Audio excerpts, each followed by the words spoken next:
Social emotional development. Social social emotional development is how we experience, express, and manage our emotions. Emotions and social behaviors impact a child's ability to seek help and be goal-oriented.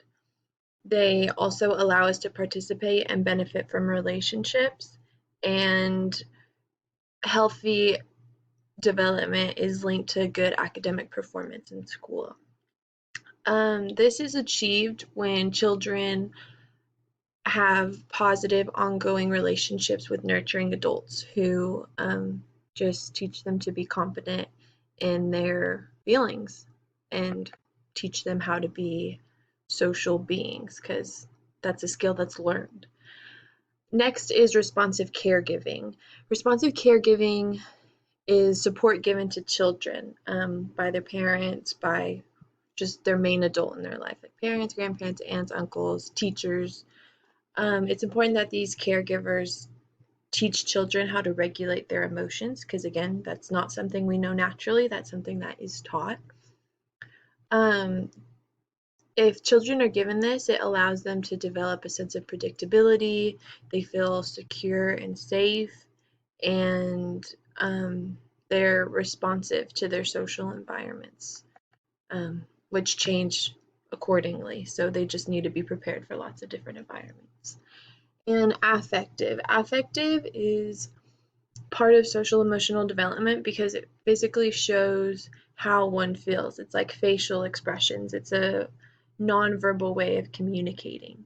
Um, so it's a pretty crucial part of social interactions. It's like what makes people animated, and um, it just adds another layer of depth to communication. And yeah, it's important to be able to read people's facial expressions as well, because they can relay what someone's actually feeling. Next is emotional security, and this is achieved when children have close relationships with trusting adults.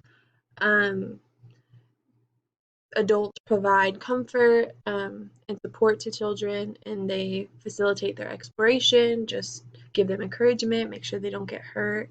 And they also meet kids' physical needs, things that they can't do themselves, like feed them or take them places. Um, Up next, having to do with social emotional development, is empathy. Empathy is important. It's defined as knowing and relating to how other people feel. And this develops as early as age 3.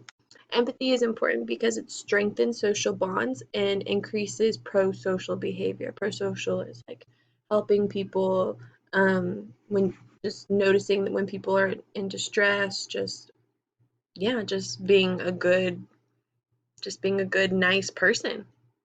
And the development of empathy later relates to how people perceive morals when they grow up and grow older. Empathy is achieved in children when they are taught to understand others and feelings, because again, that's just not something people really know innately. Sometimes the little children, especially, just need to be taught to be considerate of just other people's feelings, that other people have feelings just like their own. Up next is temperament. Temperament relates to one's nature of being. Temperament um, can impact how emotions are regulated, and the expressions of emotion is related to emotional regulation. So, yeah, it just kind of has to do with how people are taught to handle their emotions, and it just affects how they're expressed just naturally and innately, like the relationships they have with other people sort of like establish their temperament. And so, yeah, if kids are supported, they have a good temperament. And self efficacy is a child's understanding of their abilities, and this kind of goes hand in hand with competent, like kids feeling confident that they have competency in doing things, that they feel like they have skills and that they can just like utilize these for different things and just have strengths. Um, And it just self-efficacy gives people a sense of confidence, gives children a sense of confidence. And this is achieved through exploration, which should be done safely under the supervision of like nurturing caregivers. Up next is emotional regulation. Emotional regulation is like a big mesh of emotions, cognitions, and behaviors. Uh, the use of language is critical to the development of emotional regulation because, again, it's like something that kids kind of need to be taught. And so, like, once children get older and they can understand language, like, you can talk to them about it and you can teach them to express themselves, to regulate their emotions, tell people how they feel. That's a big part of it. Um, this is also influenced by culture. So some cultures um, care more about some emotions than others. Some people think it's okay to display your emotions, like some people don't. It's all cultural. So this is going to be something that's really different between people and children. Um, this is achieved when parents reduce exposure to stress, even at like really young ages, like babies, just being like responsive to their needs and their cries. That's like as early as it starts. And emotional regulation is later linked to likability and social competency as kids get older. So, like kids are gonna like other kids that are just like a little more happier and don't act out aggressively, and that goes with, I mean, just how likable people are. Um, so if emotional regulation isn't acquired, people suffer from um, poor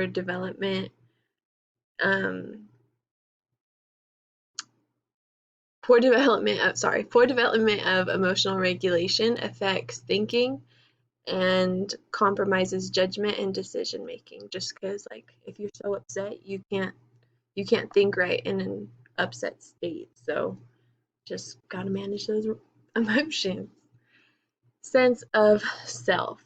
Um, so this is how like one perceives themselves. This ties back to like self-efficacy and competency, just understanding one's own strengths kind of helps you understand other people. And this is again achieved through nurturing relationships with adults who like support growth and exploration. And up next is impulse control.